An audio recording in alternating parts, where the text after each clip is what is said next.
Dara, do you feel held by this podcast? Does it feel like home to you? Yes. Yeah, but I'm gonna have to leave Sweden immediately because there's gonna be period blood in my juice. You're not into that? Oh, fuck, you got me. I do feel held by this podcast. I hope you all feel held by it too. Aw, that's so sweet. So this week we'll be talking about the 2019 film Midsommar, directed by Ari Aster.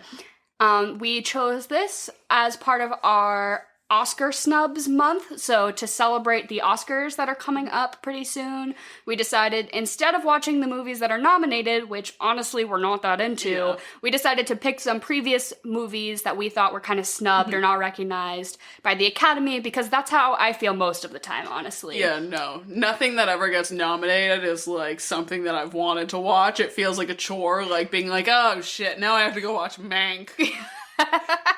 Or like when it is something I like, it feels like a gift. I'm like, thank God, Parasite was pretty good. Or like Jojo Rabbit last year. I love that. Whenever there's an occasional good one, it feels like a real gem. Yeah. When in actuality, they just don't really nominate that good of movies. Yeah, no. But so we picked this one because we felt like it was kind of a snub. And we wanted to talk about it because, in my opinion, I think it's one of the best movies that has come out in the past probably 5 years or so. Yeah, no, certainly one of the best movies from 2019. Oh, yeah. I'd say it's probably, like, top 5 for, like, probably the last 10 years. I saw something recently that Martin Scorsese was like, this is one of my favorite films ever. Which is saying something. Yeah, from Little Martin. Eyebrow Martin. Have you seen his dog? He looks just like his dog. He has a dog that, they just like have, owners look like their dog. Yeah, it's like that 101 Dalmatians scene. Yeah, that's, Martin Scorsese has a dog that he looks like. Aw, I'm gonna have to look that up now. But I definitely think this is a snub. I think it is a snub in so many categories. Not only do I just genuinely think it was one of the best movies, performance-wise, Florence Pugh kills it. I think this is really what put her on the map as like an up-and-coming, like rising star, prominent Hollywood figure. Because before this, she hadn't done much. She had been in like a short film directed by Zach Braff, which is how they met. Yeah, and she did what was it? It was something like Fighting with My Family or something, where she was a wrestler. Yeah, there was something that was like Macbeth-ish. I forget the name of it, but it was I don't even know. In that sort of realm. But she hadn't really been in anything like huge. And the fact that she just knocked this out of the park. So I think this is the best performance she's ever given up to date. Not that she's been in a ton of stuff, but yeah, I think she's so good and totally deserved a nomination for this. She got one as a supporting actress for Little Women. Which she was good in. Which she was good, but she was so much better in this. It's insane.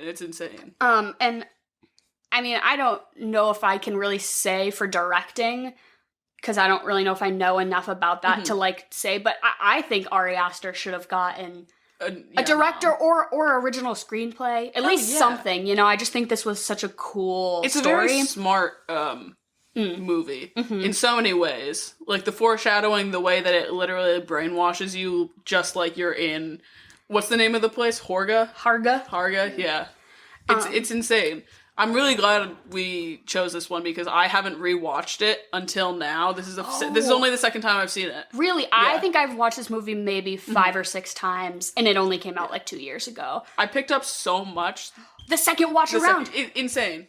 Pre-foreshadowing, like things in the background, things people say, totally hit you. I think I enjoy this movie even more every time I watch it. And it's one of those where it's like, oh, what movie should we watch? And if somebody hasn't seen Midsommar, I'm like, we're watching Midsommar. Yeah, right. But I also think visually, this movie is gorgeous. So stunning. I cannot believe it didn't get anything for cinematography, costume, production design. Crazy. Watching some behind the scenes stuff of how they made this film really just like pisses me off that the Academy didn't even give it a nom, didn't even look at it. And the Academy fucking hates horror movies. Yeah, we can get into that a little bit later, but it definitely is like a genre issue that the Academy will give a little crumb to the genre once every 10 years and hope that people are okay with that, where you have to realize that it makes up for a huge percentage of movies that people love.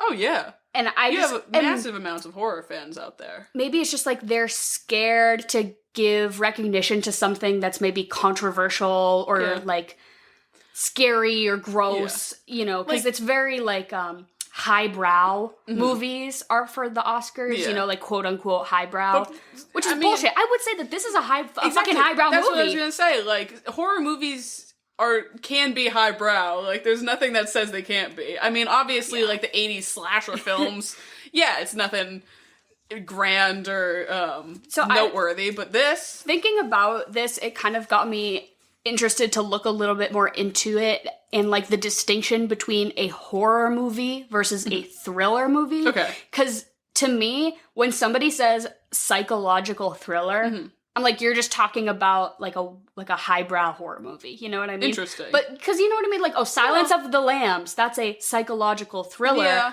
versus, I don't know, whatever, Friday the 13th is a horror movie. Yeah. So I think it's almost kind of that line of maybe things the Academy would consider. But I did look, and there are a lot of different, like, distinctions between the two and, like, you know, film people that give certain attributes and say that they are two different genres, but there's obviously a lot of overlap. But it is kind of like the thriller is more about... Suspense and mystery and maybe, like, a situation that could happen and you can, as a viewer, can kind of put yourself into it. Like, even though it's absurd, you could be on a trip and get sucked into a cult and that. Whereas with a horror movie, it's just like a slasher, a murderer whose intentions you don't really understand. Is just killing people for shits and giggles, which I can kind of see that. But genuinely, I do think people just use the term psychological thriller or thriller to just mean like high production horror movies. A big blanket term. Yeah, I think you can kind of lump them together. And I definitely agree. It just has been not looked at as a serious, you know, movie medium, which is crazy. Well, a lot of people consider Midsommar to be a horror movie. Would you consider it a horror movie or a thriller? I mean, I don't personally think that there's enough of a difference for it to matter. But yeah, I would say it's a thriller, a psychological thriller, horror movie.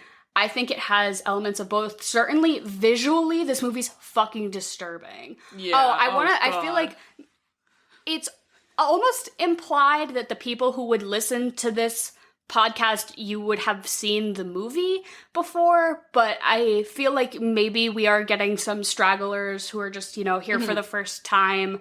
You're just here to fucking listen to us talk about some shit. But so I just want to say, like, for a content warning almost, that this movie has a lot of really disturbing themes. A lot of fucked up shit happens in it. And, like, even though we are a explicit rated podcast because we swear and we talk about things, this movie in particular has skull bashing, sexual, like uncomfortable sexual situations. Even I would go as far to say as a rape scene. Just a lot of really intense, uncomfortable, gross stuff. So if that's not really your jam, I would say go listen to Fantastic Mr. Fox or, like, you know, our Booksmart episode. Like, this is not it if it's not for you, this is a movie that I do hesitate to recommend to people who I think might, like my mom. Yeah, be a little squeamish. Yeah, I would not want my mom to watch this because I know she would just hate it. But just right off the top, you know, I know we're like 10 minutes in, but if you want to turn around now, honestly, I don't blame you for it. This movie is a lot. And I remember not really knowing a ton about it going into it, and I saw it in the theaters, and I was like, oh, it's a horror movie that takes place during the day. That's cool. And that's about the extent. And during the movie, I remember, like, gripping. Like, so much visual fuck shit happens in this movie. I feel like, I mean, I agree with you to a certain extent, but I mean, I think a lot of the horror comes in, I don't know, I don't even want to say visually, but, like, well, like, a big tonal shift, for sure. Yeah. Because it's like, I mean, you see it coming, and then it happens, and you're like, shit, like, shit's about to go down. A lot of it comes in at the end, that's for sure. It definitely builds to it, and then slaps you in the face. But even the old people who jump off the cliff and get their skulls bashed in, that happens, like, not that far into the movie. But, I mean, like, besides that, really? Her sister with the gas mask, her sister... fucking suicides their whole family. Yeah, that's like 5 minutes, and I forgot all about that. That's like the kickoff to the movie. Yeah, the movie starts with a murder-suicide via car gas into a fucking gas mask. Like, it starts off heavy. That's brutal. Yeah. I take back everything I just said. But I agree, though, that it is there's a big tonal shift at a pretty specific point in the movie, and everything after that is just increasingly like, what the fuck, what the fuck, what the fuck. Yeah. No. I love it, though. I fucking love this movie. I love the way it made me feel, too. The first way I watched it, like, oh my god. Because I was not expecting anything. I love when in a movie I'm like, oh, this is gonna happen, this is so obvious, and then they like subvert my expectations, because I hate watching a film that you're like, this is gonna happen, and then you're right, and you're like, well, I could have written that, like, why did I pay to see this, why am I bothering if it's some boring shit? This movie, I could not even have the brain capacity to think what was gonna happen next, because I just was not expecting it. So, like, yeah, big shout out to Ari Aster, because he's only ever, done basically 2 movies. Yeah. Which are both fucking incredible. I'm so excited. I don't love Hereditary, honestly. I would say Midsommar is the superior of the two. I know a lot of people would say disagree. Otherwise. But I mean, I think this one's just more impressive. I agree, and maybe it's because of the success of the first one. Maybe he had a bit more budget to work with, some like, clout I gotta in the up my industry. game. Yeah, it's crazy. He wrote this movie after a breakup.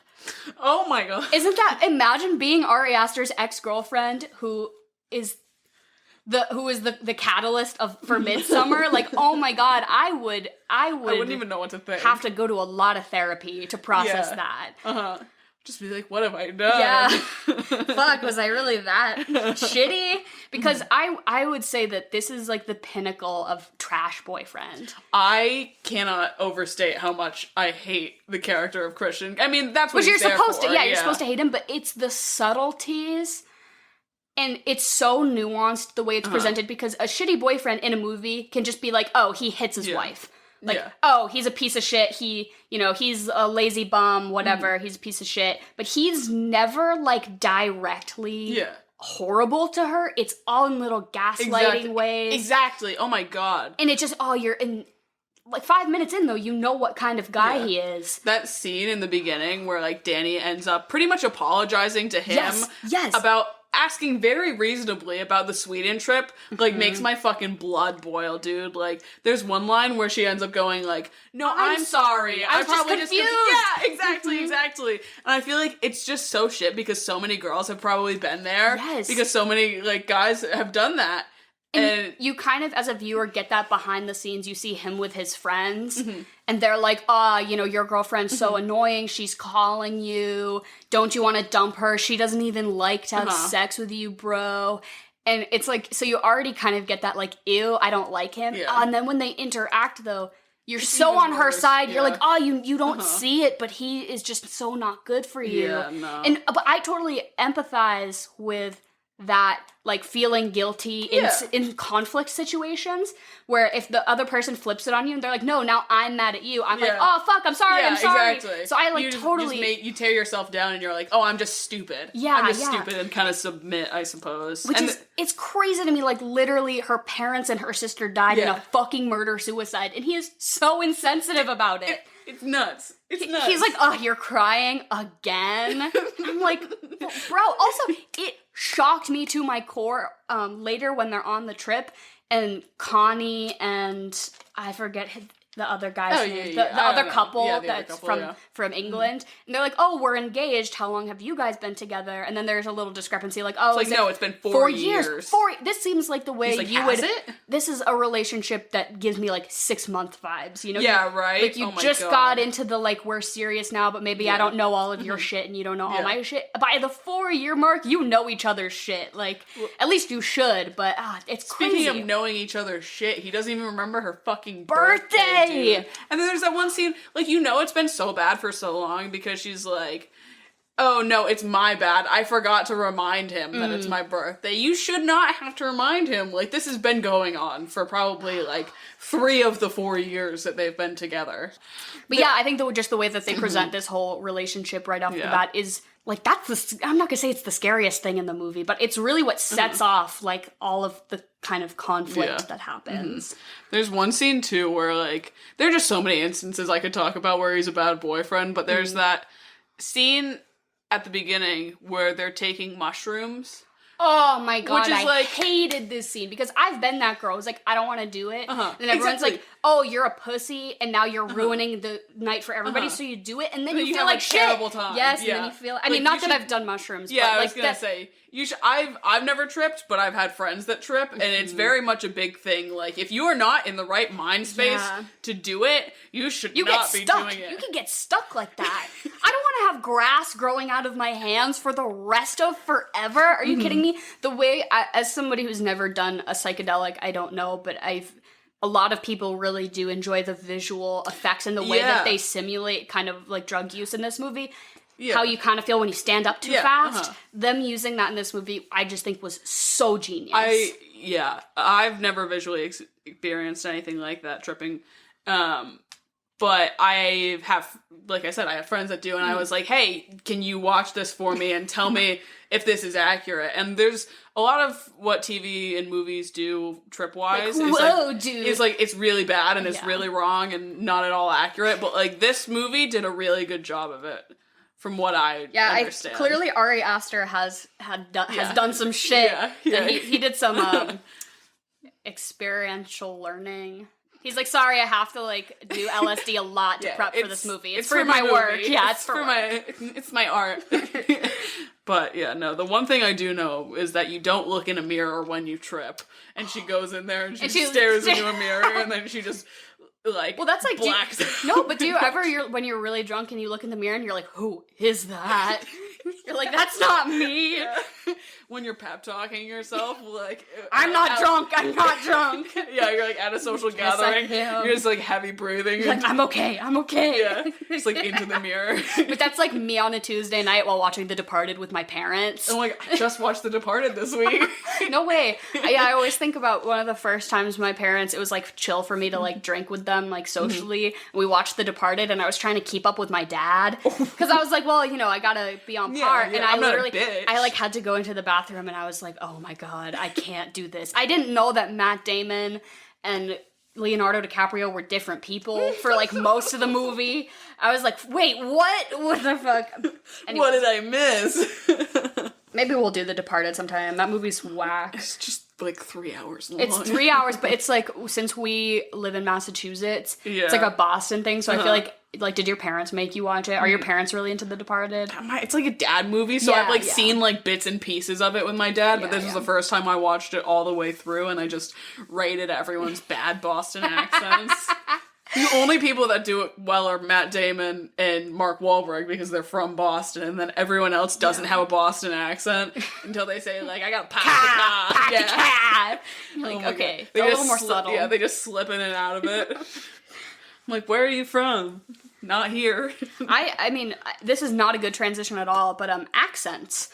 Not a lot of actors in this movie are American. The only one out of their group is Chidi. I don't know. Oh, yeah. What's that actor's name? I don't know. William Jackson Harper. I'm gonna feel like a dick if I don't look it up, but everyone else, Florence Pugh's English, Will Poulter's English, I think Jack Rayner, maybe he's American, I don't know. I don't know. But and the guy who plays Pele is like actually, like if you watch interviews, he just talks like that. Yeah, like, he's just from Sweden. Yeah, William Jackson Harper. I got it right. Pele's character is actually just from this cult. They were like, we need someone. We need an insider. Yeah, we need someone on the ground, knows what he's doing.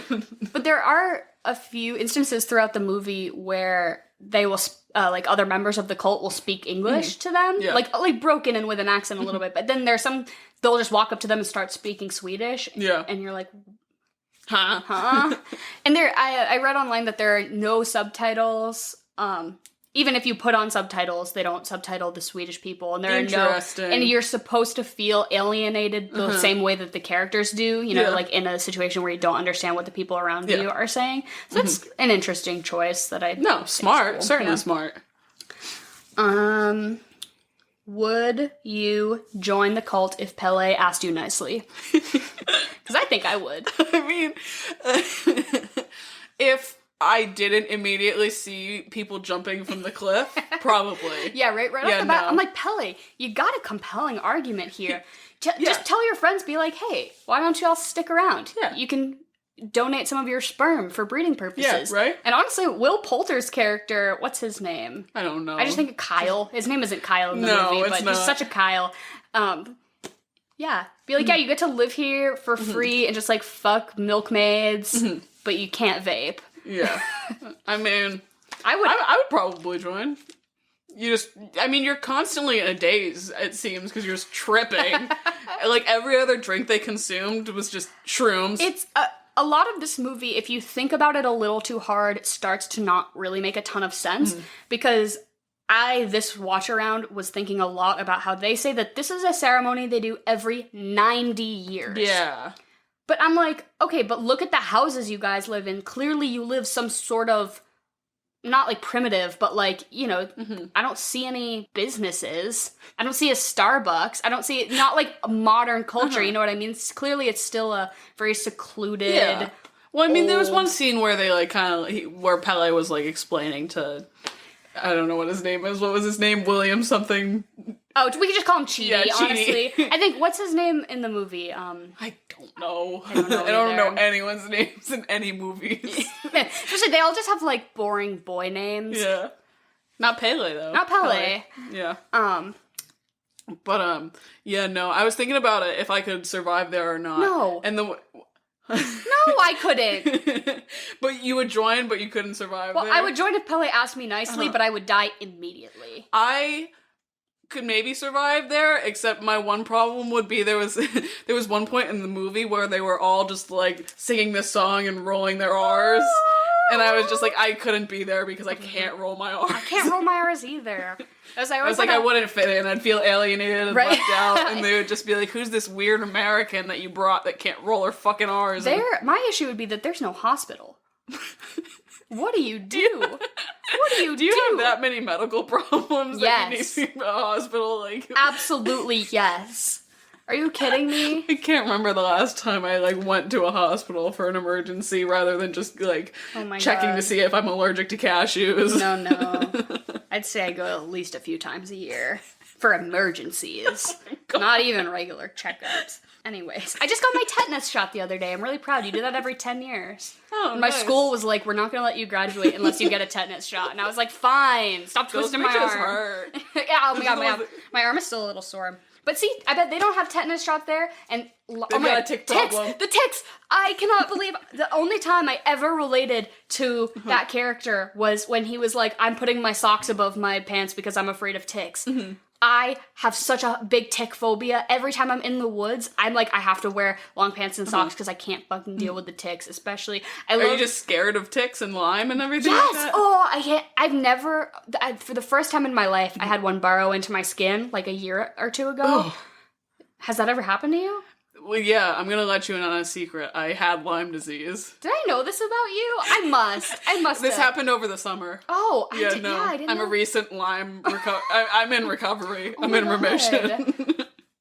How are you doing? I'm alright. Okay. That's so scary. It was just, like I was at the beach. Yeah, right? We walked. Beach ticks? We walked through some like tall grass. And that was it. And then I was done, and I had a tick on my foot, and I got the whole little red circle type thing, and I was like, guys, come give me the anti-Lyme pills. God. I don't know what to call them. Antibiotics, yeah, I suppose. But no, I have one of my roommates had like long-term Lyme disease. And so like his bones are fucked now. What? I cannot believe. I think you're the first person I've met in real life who has Lyme disease, and now it just is happening to all those around you. Get away from me. He had it before me. That's crazy. Yeah, this is a tick podcast. No, Ari Aster, though, in interviews has been like, I specifically added the ticks because I have a phobia of them. And he's like, that was the scariest thing to me I could add in this movie was the mention of ticks. Do you feel seen by that movie? Yes, I do. My worst nightmare is fucking ticks, man. Yeah, no, they're that and like nuisance. Never mind. Like falling from a great height and smashing my face open on a rock. Okay, it's crazy, that scene specifically, that the first woman, she does a belly flop, and that's what you gotta do. She's practiced for this. Yeah. She was on the trampoline. The second guy goes feet first. That's just so fucking stupid. So stupid, and he is a lot. He doesn't fully die, and then they bash his head. Yeah. Which, okay, that mallet is fucking huge. And a group of like 5 people 3 go times. up and they bash it once. Obliterated. Grandpa's skull is concave at this point. But no, fucking cousin Susie needs a turn, and she bashes it. And then they pass around the fucking mallet. Let's all hit Grandpa. Until his skull is level with the earth. Yeah. It did not have to be. No. What did you all get out of that? That scene was crazy. And I think hated that's the point in the movie when you know, like, this is fucked up. Yeah. And I think that's the kind of the point where you realize that the characters are in for some shit because they, you know, they're like hosts or whatever didn't tell them. Yeah. And their reactions are like being weaponized against them. They're like, no, you don't understand our culture. Yeah. I mean, well, the other thing, too, is, like, Chidi knew what was about to happen. Because he's done the research. Like, the night before, like, Pele was like... Yeah, he was like, wink, wink. Yeah. Oh, we have this ceremony. And he, like, names the ceremony. And he's like, wait, you're doing the whole thing? You're really gonna do it? And he was like, yes. And then...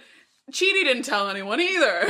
Yeah, I mean, I wonder, I guess that might be just kind of a plot hole. If he knew the full reality, or if he thought that maybe it was just going to be like a little performative thing. Well, I mean, no, I think he knew, and like, because what Danny asks him, she's like, oh, what is it? And he's like... And she's like, is it scary? And then he kind of gives her a face. So maybe, maybe and that's it. Know. That's just him being a dick. Yeah, Chidi is fucked up. Yeah, no. Will Poulter is also fucked up, but I also noticed that he's got the funniest lines in the movie. Whole movie. Oh my god, the fact that he's vaping, he's just constantly fucking hitting the vape the whole movie is such a representation of like how other cultures probably look at Americans. Oh yeah. Like he's here as a guest in this. He pisses on the ancestral tree. But just like his attitude about like, when am I gonna get to fuck some bitches? Let me hit my vape. Oh my god. Oh. There was one line where I was like, dude, I want to give her a bath. That just cracked me up. This time around, I did pick up that the girl brings him into the woods and gets his sperm before they kill him. Oh, yeah, that makes sense. Because they do the whole breeding ritual with Christian, and Pele does, or like it gets, mentioned that they bring in outsiders for breeding reasons, and... I don't know if we want to jump into this quite yet, but they do only breed with the white characters. And that kind of opens up a bit of a discussion about how race plays a role in this movie, because I don't think it's... I think it's pretty heavy-handed, but they don't outright say anything, but there is a huge...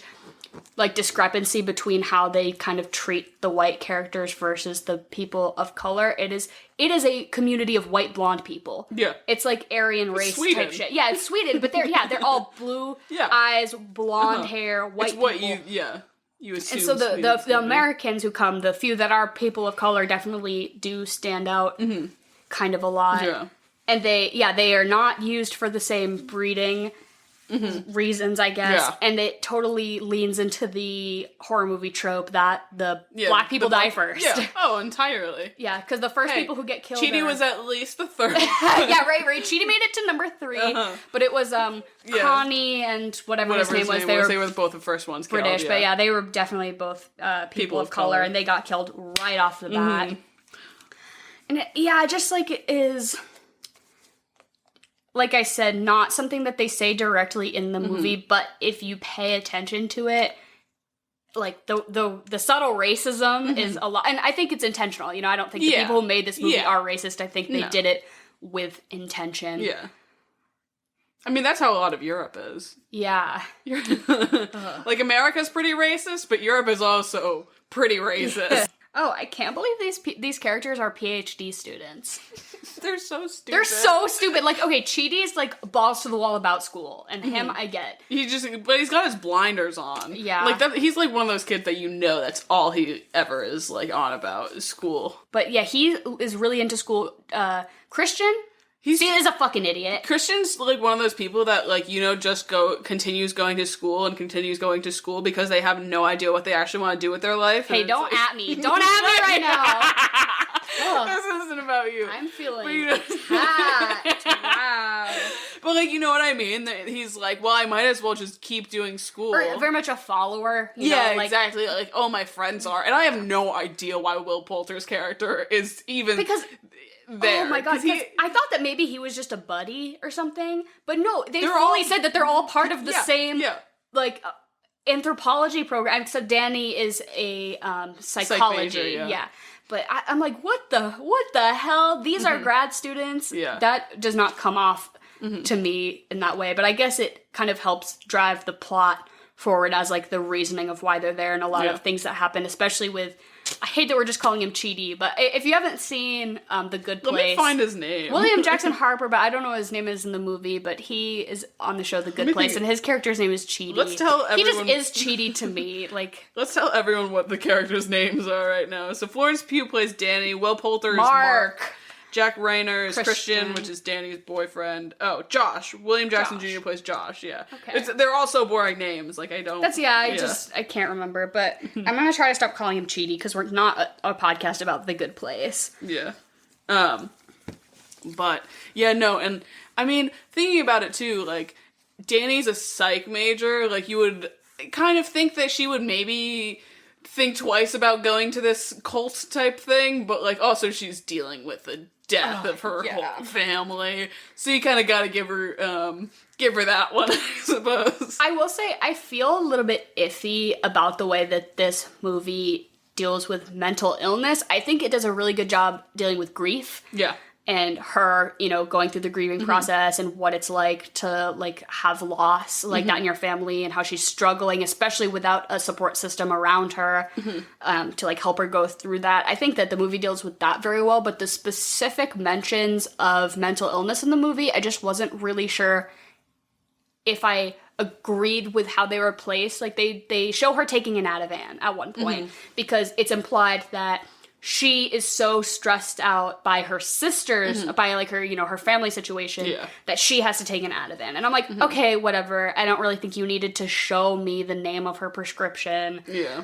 But if that is gonna give us a key into her, like, mindset or whatever, I don't care. But the thing that did rub me the wrong way is when they specifically say that her sister is bipolar. I hated that. I really hated that. Because she says that at one point, well, like, no...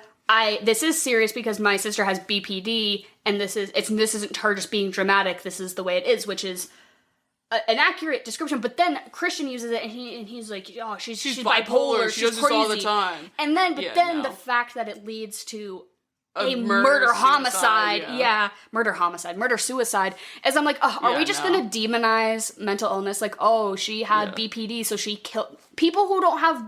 People who have BPD don't just kill their families. As someone that has a bipolar person in their immediate family, like, this really rubbed me the wrong way. Like, I just don't think it had to be mentioned like that in the same way that oh, she's bipolar. She does this every other day. Like, they could have shown Danny taking a pill, and then you as the audience can fill in the rest. They could have said, oh, she's mentally ill. Or don't even say that. Well, it's just, I mean, pretty much,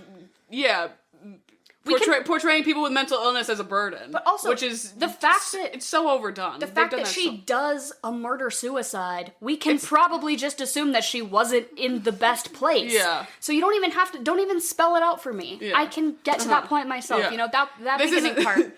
Yeah, this isn't a movie that really needs to be spelled out. It does. The whole thing is for you to read into it and rewatch it 5 or 6 or 7 times. Yeah, I just like it's not. I didn't need that. I don't know why it was there. Yeah, that part I didn't care for, but I do think it really set up a good beginning for Danny's character because you can kind of understand where she's coming from a lot. Because not only is she in this really intense situation with a shitty boyfriend in a place she doesn't know, but she's also, like, struggling to cope with recent loss. Yeah. So she has all these sort of different influences, which is crazy that Florence Pugh didn't get an acting nomination because the subtleties in her performance and the way that she portrays all of these different types of sadness or fear or anger is, like, you can tell what the source of it is, and she has so many different sources of emotion. It's crazy to me. I just can't believe it.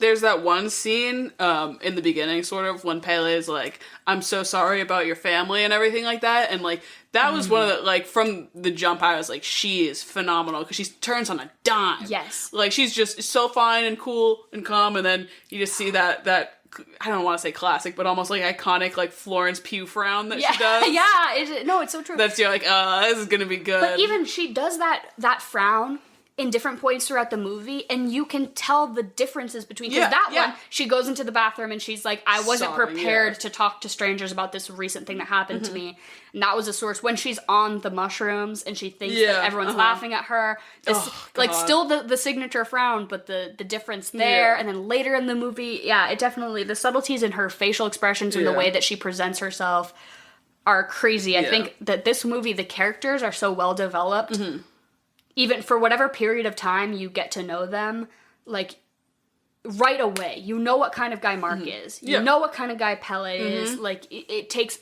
that one scene of them having pizza and that conversation between the five of them, you know who each one of them, like, distinctly personality, and then, throughout the movie, more and more.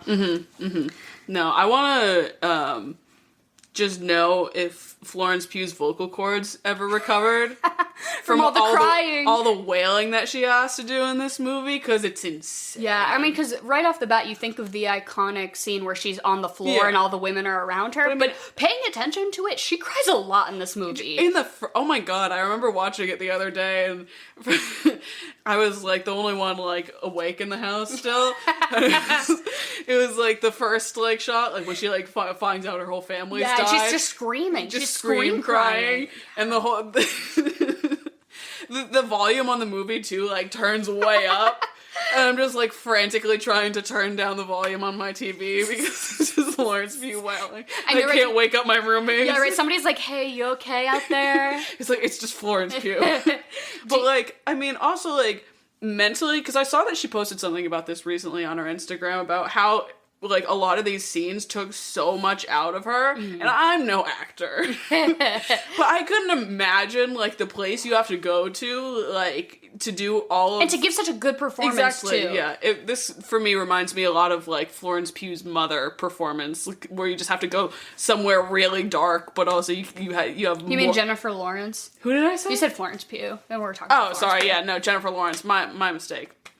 But, yeah, where you just have, like, you have to go to such a dark place, but still, like... Heath Ledger type beat. Yeah, but then still, like, jump out of it because you have... Because you're a person. Yeah, you're a person, and then you also have other parts of the movies to film, and it's just, it's insane. I know, I was watching an interview with, the guy who plays Pele, William Jackson Harper, Chidi, and Will Poulter, and the three of them, and the interviewer asked, like, oh, well, this must have been such a vacation to film. It looks like a beautiful location. And they all kind of started laughing, and they were like, no, it was fucking hot.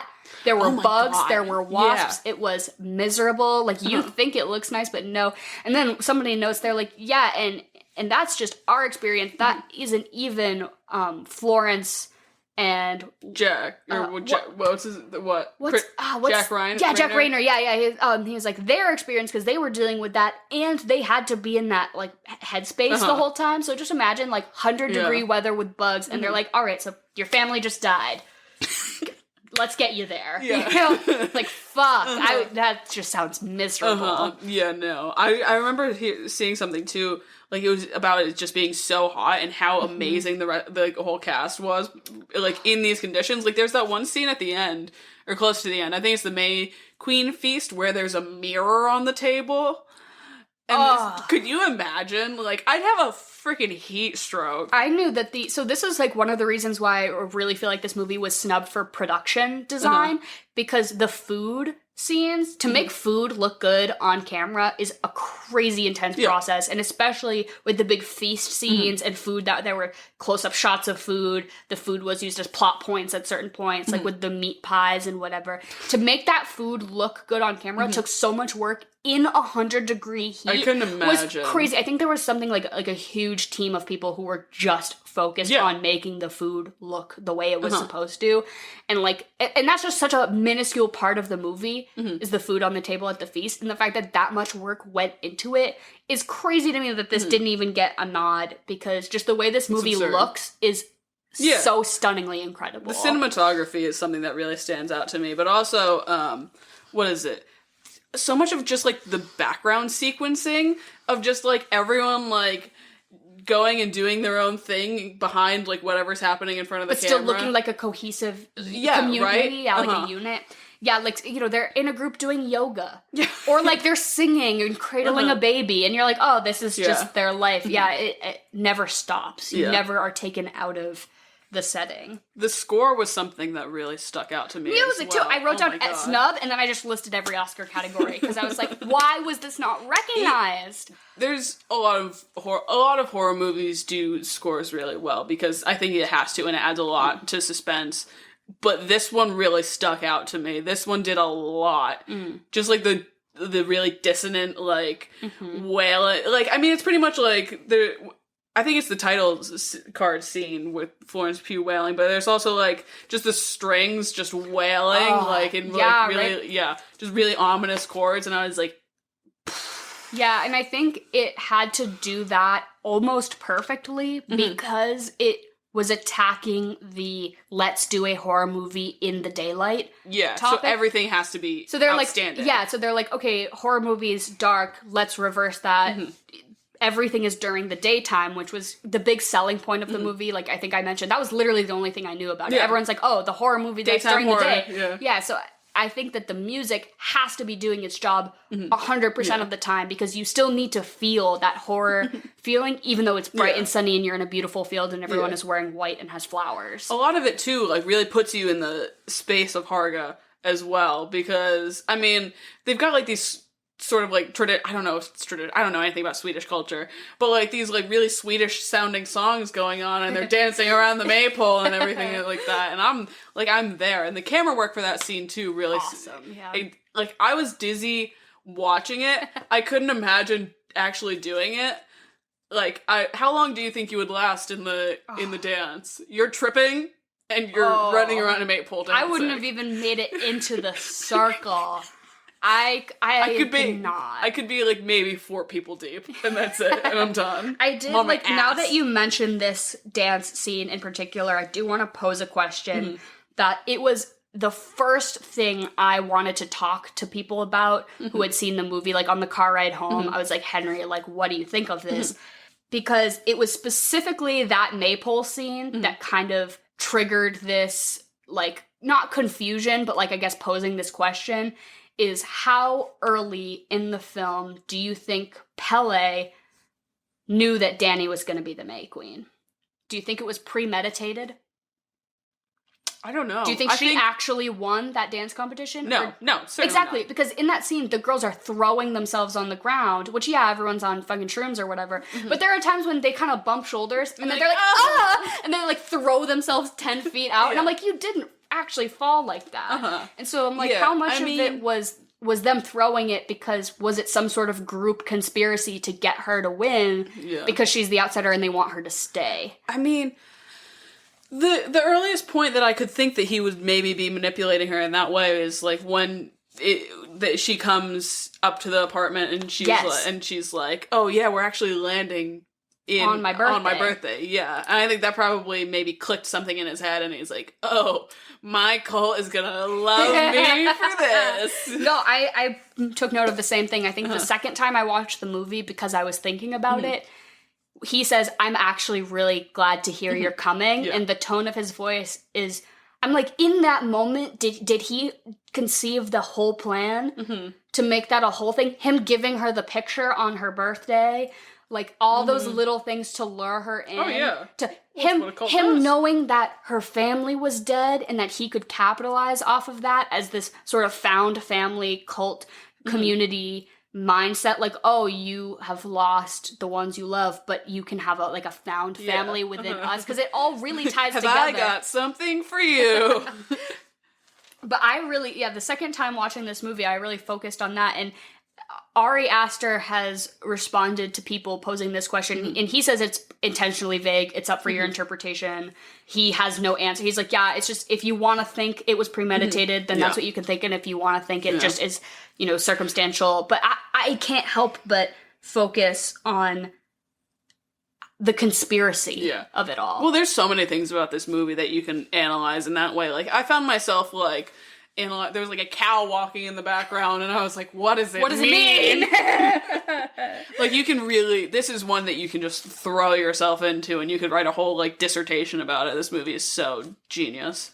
But yeah, it also is confusing to me if they actually do this ceremony every 90 years, or if they do it every year, and different people bring guests, and they say, we do this only... This is really special. You guys should come. I want to share this with my friends. It's probably a year. I mean... Again, it's not addressed, so it doesn't matter, but... Because, like, the elders dying, right? Yeah. That wasn't part of this 90-year festival, because they described that everyone does that when they turn 74. Well, I mean, I'm thinking back, too, to that scene where they have all the May Queens on the wall, and it's not enough to be, like, every year, but it's also, like, too few to be every 90 years. You have pictures, fucking photographs didn't even exist, like, over, you would have 2 May Queens up there. Exactly. Yeah, so, that is a good point that I hadn't really considered. And, like, they're all wearing white all the time. And they say how many days the festival, I think, like, 9. It's a 9-day festival or whatever. That's the period of time that they're there. But then they describe the things that they're doing as things that happen very frequently in the community. So that is a little, like, I guess you shouldn't think too hard about it, because who cares? But, that was really picking my brain this time around. I was like, huh.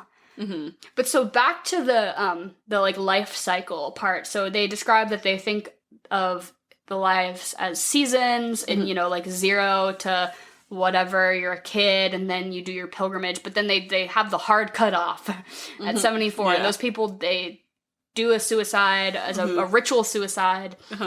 And then I think Christian makes the comment where he's like, oh, well, that's just their culture. They probably see us sticking our grandparents into nursing homes, and they probably think that's fucked up.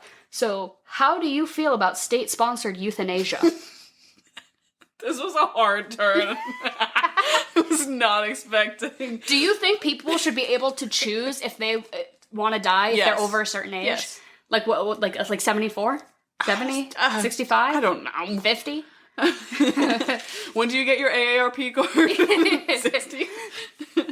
Because I mean, I'm not gonna get into specifics, but I mean, as a practice, that was fucked. But as a concept, if you view a certain time as, look at somebody who's 100. How many 100-year-olds have actually good lives? They're just in pain. Yeah, constantly. I don't know. So like, I mean, I have to assume, but yeah, I'm not 100, and I don't remember being 100 in any previous lives.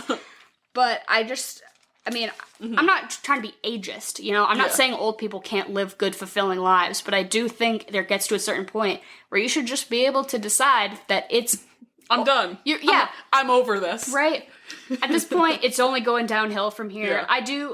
But being like, if you're over the age of 80 and you want to go head down to the clinic and get the death shot. I don't know. I don't think that seems so bad. No. I definitely wouldn't want to jump off a cliff. No. I mean, like, I wouldn't want to be that guy with his broken legs just wailing on the ground. That might be one of the hardest things to watch I've ever seen on film. I can't watch it. I like peeked through my hands watching it the first time, and I think I just turned away I watched the lady hit the rock. Because she just splats. Exactly. I don't like how I can see her skin flap up. And I don't love the close-up shot of him getting his face bashed in. Yeah. I can't do that. I did watch... I need at least like it needs to be like 30 feet away type of shot. Right. I don't need they linger on it. I don't need that intimate shot of his bashed in skull. And you see like flies start coming at it. Foul. Oh. Yeah, no. Speaking of things that are kind of hard to watch, I don't think we have to discuss it too much, but I do think the breeding scene is honestly, personally, harder for me to watch than the elderly suicide scene. If I'm being honest, the group of women all standing in the circle, moaning in unison while they push his butt into... That girl, I'm saying it right now, that girl did not look of age. They were like, she just got her period, which means it's time for her to give life. Bad. And I'm like, she looks 15. But that's not even... That bothered me, but even let's assume she's of legal age. in whatever Swedish culture. Yeah, I situation hate that is... scene so much. I hate it. I cannot. That was the fucking worst part of this movie for me. And they show you it for. It's like a 5-minute fucking scene of slow missionary. Danny's like blessing the crops, and then it's Christian getting his butt pushed in because his dick game's not good enough for them. But so she hears something happening, and she's like, I want to go, and they're like, we don't think you should. They're like, we don't think you should go in there. She's like, no, I'm the May Queen, I will do what I want. And she goes and she peeks through the keyhole and she sees it. She vomits and then she cries. Do you think she's crying because he's cheating on her, or do you think she's just too much? I was gonna say, or do you think she's just kind of fully realized the whole situation, and that's kind of just the apex I think of it's her? Probably that, because that's the first time I'm like, she's upset because he's cheating, but then after that I'm like, no, it has to be like it's fully realizing the situation that you're in and like addressing maybe like everything kind of coming to fruition. Yeah, no, I just couldn't. That whole scene was just insane to me because I was like, how do you do, like, even for Christian, I'm like, how do you stay up? Right? Oh my God. I would be repulsed naked grandma with the saggy titties. I'd run the other fucking way. Well, they drugged him. Yeah, that's true. They drugged him and then they gave him boner pills. I did forget about that. That's the only time, not when he's like having sex, but the one time that I felt a little bad for Christian in this movie is when he's at the feast. And he's my favorite scene in the whole movie is when the guy claps in his face. Because I've kind of been there before, you know, when you get too high and you start getting scared.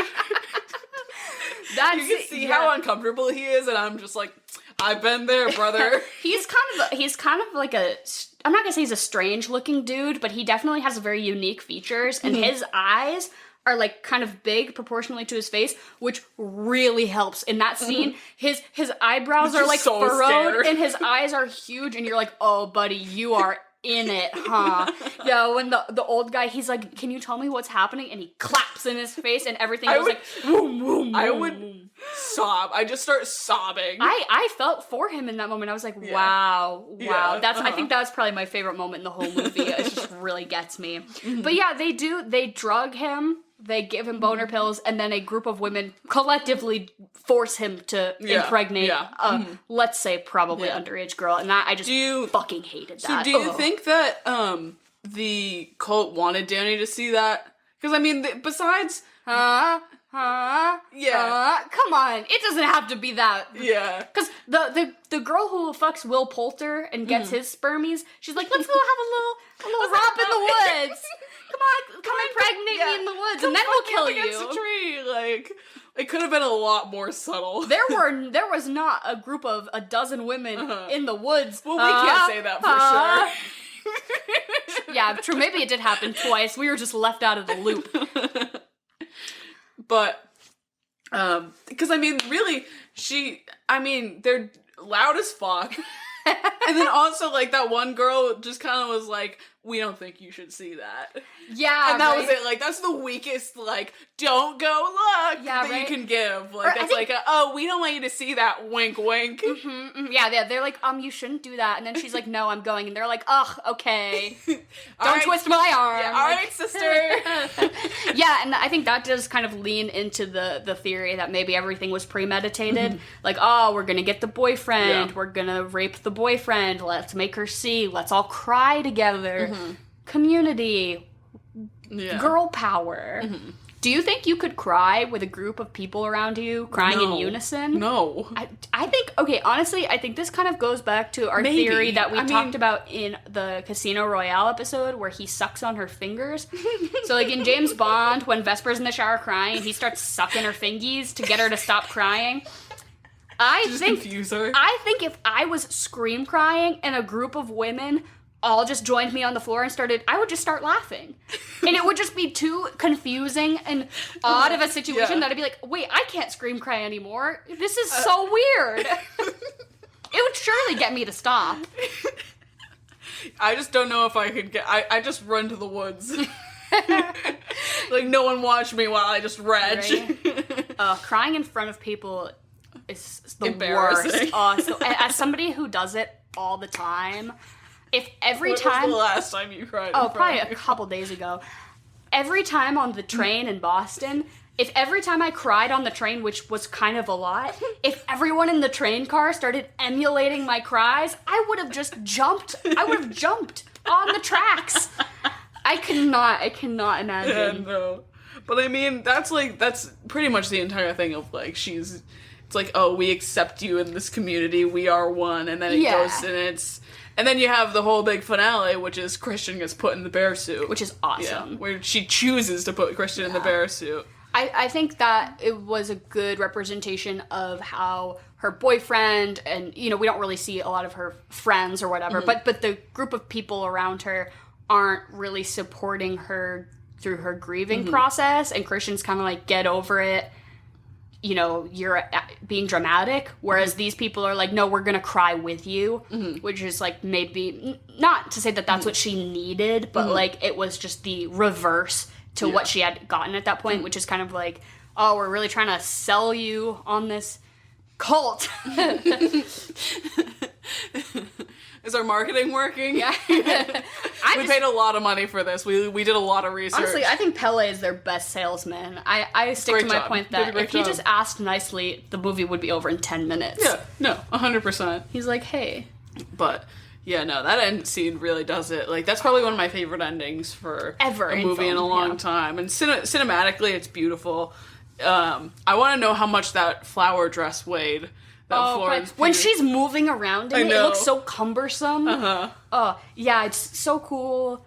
The costuming. Why didn't this get anything for costumes? I was wondering, too, because this is something I noticed with this watch. Every single American in this wears dark clothes. Wears dark clothes, but it's also just plain t-shirts. Yep. Every single time, it's a plain t-shirt, and I want to know what the thought process was behind that, because it's like, okay, I own 30,000 graphic t-shirts. I own, like, maybe two plain colored t-shirts. Yeah, I mean, what was the I just want to understand. Maybe there was an intention, but my instinct response is just that branding. A lot of... Well, yeah, if you can't wear a Nike shirt in a movie without Nike's permission. Yeah, exactly. You can't wear, you know, a band t-shirt in a movie without a band's permission. I'm sure if they asked some companies or some brands, hey, do you want your t-shirt in our movie, they'd probably be more than happy. They could wear a swamp t-shirt. Yeah. We don't have those yet, but if maybe someday. Yeah, you let us know if you want some, and we can make it happen. If any psychological thrillers who are struggling to find partners would like to wear our logo on their t-shirts,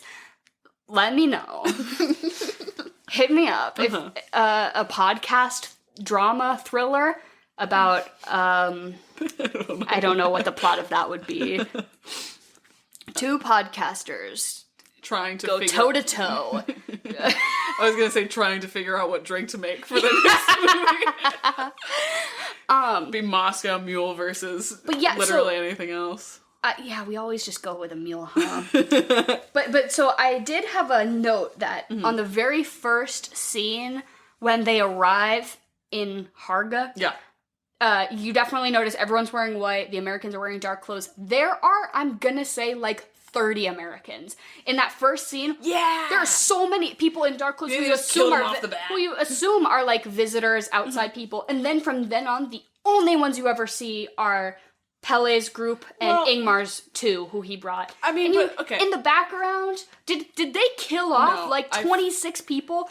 And they didn't notice? Danny didn't notice for a second that half the people were fucking missing? I think that it was because, I mean, you had Pele and Ingmar who were just, like, out in the world, like, being people outside of their cult. So they could have just been cult members, and then they got into their fancy little dresses. Maybe. But I don't know. It is a bit of a plot hole in that sense. Yeah, I'm sure it was just a mistake that we weren't supposed to really notice. But they did say that there was like the second stage of life, which is you go out and travel. They're like, you go out and travel, and I'm assuming that if this is a strategic thing they do every year, each person is responsible for bringing back X number of, you know, breeding opportunities, sacrifice people. I suppose at least two, because that's how many people Ingmar had. He just had two. Yeah. So he's like, okay, your bare minimum. You better meet this fucking quota. Yeah, right, because they did have basically the exact right number of people for their quota or whatever. But in the beginning, Are Ingmar and Pele the only 2 people of that age group in the whole cult? No. So, yeah, again, I'm sure this is, like, looking a little too closely at something that is really not impactful at all. Yeah. But yeah, those were just some things the movie that I just noticed. But you brought up the struggle to come up with a drink. Would you serve fucking mushroom tea? I think the most reasonable thing for a drink and like sort of on brand for the movie, if you wanted to get really experimental with it, would be like absinthe. You can get absinthe. I was thinking the same thing. Like, what the most, like... in line with, like, liquor, film. If you're not gonna make, like, literal psychedelics, which I would not recommend. Yeah, don't watch this movie off of psychedelics. Also, if you're just, like, throwing a party, and maybe don't, like, push that on your guests. Yeah. I don't know. But, I think absinthe is probably the most, like, in line with... Yeah. If we're pulling from the movie. If you could also use some sort of, like, tea as a base for your drink, but, I mean, tea's not a particularly good mixer. Yeah, no. Unless we're talking about, like, Arizona iced tea, but that's not particular. But I was thinking maybe, like, an elderflower liqueur. If you did, like, a very floral notes type of drink, that could kind of play into... And I will say, thinking about snacks and drink, nothing they eat in this movie looks appetizing. I don't want to eat a fucking meat pie. Have you ever had a meat pie? I mean, like, probably once or twice, but do I want to eat a meat pie with... While watching this movie? No. Absolutely not. Anytime the food looks a little bit appetizing, they're like, JK, there's pubes in it. And you're like, well, great. Now I'm not hungry anymore. Oh my God. I don't know what to say you eat with a herring, a fucking cold fish. Ugh. Yeah, I don't know what you would eat. Again, maybe something kind of... fruity. A spring salad. I don't know what you would do with this. Some edible flowers. I feel like our like a really pretty cake. That's true. The best kind of flowers are the kind that are made out of frosting. Yeah. I mean, you can make a really like fruity charcuterie board. I know we feel very comfortable in the charcuterie realm. I know. I think at the end of every of this segment where we talk about food and drink, we are all like, yeah, maybe just make a Moscow Mule and then eat a cheese board. And somehow in a roundabout way, this will fit with the film. But yeah, this isn't a movie I want to eat during, honestly. Yeah. Yeah. At any point during this movie, I don't really want I think I drank an iced coffee. Well, I watched this movie first thing in the morning the other day. I woke up because I had work and then I had shit to do. So I was like, okay, I gotta watch this movie. And then I was like, I'm buckling down. I'm gonna have a cold brew and I'm gonna watch fucking Midsommar to start my day. And it really set a great tone. So, fuck, marry, kill. Oh, this is so hard because... I've got mine. Okay. Are we just the whole movie? I'm gonna go for the whole movie first. Okay. So I'm gonna fuck Dani. She hasn't had good sex in years. Yeah. I'm gonna marry Pele because he's just so fucking charming. Mm-hmm. And then I'm gonna kill the redhead because if I found a pube in my meat pie, I would be licensed to kill. You think she would try to come for you? You think she would try to seduce you? I don't know. Just her actions are out of pocket. Did you notice the period blood in the drink? Yes, that was the one thing I really caught on with the first viewing of this, and I was like, "That's gross. Disgusting." Yeah. And they show the whole tapestry of the right to left. Yeah. And it's very heavy-handed, but so gross. But I guess it really gets the job done for letting you know what's what with the fucking Swedes. Mm-hmm. Y'all nasty. Mm-hmm. I don't disagree with you. I think that's great picks. Thanks. I do think Dani needs some love, maybe even a marriage. She just needs somebody who's gonna support her. I don't even need to fuck her. She just needs to be spooned. Yeah. I want to be you're valid. You can cry in my arms. Rub her back. Yeah, right. You can scratch her scalp. Yeah, she really needs, and honestly, I ship Dani and Pele. When he comes for her, she's the May Queen and he gives her a big old fat kiss, I'm like, this is what I want. Right, exactly. Yes. Join the cult. Start a nice little family with Pele. Are you kidding me? I think that sounds, not for me, but for you, Dani, I think that sounds I'm here really for good. it, yeah. I agree too. I think Pele... Some cute little blonde kids running around. Pele is a hot Swedish man. Mm-hmm. I like his hair. I'm trying to think who I would kill, because honestly, I'm like, who do I hate more? Will Poulter's character or Christian? I'm like, I want to kill. Like, honestly, her decision to watch him burn alive while being sewn into a bear. I'm like, yeah, Valid. I would feel very satisfied. Yeah, that smile, I felt that. That little smirk. I think people have discussed the ending of the movie and like what you're supposed to interpret that smile as. To me, it's so obvious. She knows that she made the right decision. Yeah. She is very satisfied watching what's happening, and now she knows that she has a place in this community. Exactly. And she's like, yeah, this is nice. There are people who are like, does she not understand? Is she on drugs? There's just like a lot of different like interpretations or whatever. I think it's very much like she's at peace. Yes, yeah, right. For once in this movie, she is confident in herself and her decisions. Exactly. This truly is the one time that you see her just like, you know what? I'm good. Thumbs up, 2 big thumbs up. Yeah, your choices were great. I'm trying to find a way to tie Danny's mentally ill sister into this, but I don't think I could help her. She's already dead. Yeah, I don't think I could help her very much. I guess I don't want to live in the cult. That's the thing. I guess I'll have to marry Pele, because what's my other choice? Marry Danny, and she's in the cult too. Everyone else is dead. Yeah. I can't marry. Oh my god! When Chidi's foot is sticking out of the garden, his toes. Oh man. Yeah. I'm not gonna fuck his foot, his severed foot that's coming out of the garden. You could choose the dead people before that. Well, you don't want to. I don't want to fuck any of them either. Yeah. Chidi's dick only gets hard for books. Yeah, anthropology. You'd have to like be telling him about runes, so it's like foreplay. Speak to him in a dead language. I did take conversational Latin as my. Can you give me a little Latin right now? The only thing I really remember is verberat, which is to beat your slaves. Or it's like to hit. So I signed up for Latin, right, in college, because we had to do a language requirement. And I'm like, Latin, that'll be, because I took Spanish in high school, and I was like, whatever, not trying to redo that. So I was like, Latin, that'll be cool, because it'll be like less of a language class and more of a like, these are Latin words and this is how English got developed. No, it was fucking conversational Latin. We had to talk to each other. We had to be like, how was your day? Why am I learning conversational, a dead language? You could crush a church service. I don't remember much of it, but it was so weird because our textbook, all the things in it were like about ancient Rome. So it was like, I beat my wife, I beat my kids, I beat my slaves, I own all the land, I'm going to war with Greece. Like, it was I was like, why am I learning the word for like how to beat your wife? Like, this is not good. This is why you can't be in the cult at Harga, because you need a hospital 2 feet away. That's what I'm saying. I have to go get a kidney infection dealt with like at least every year. But yeah, I wouldn't make it. So that'd be my movie, my screenplay debut, as I write a horror movie about like UTIs.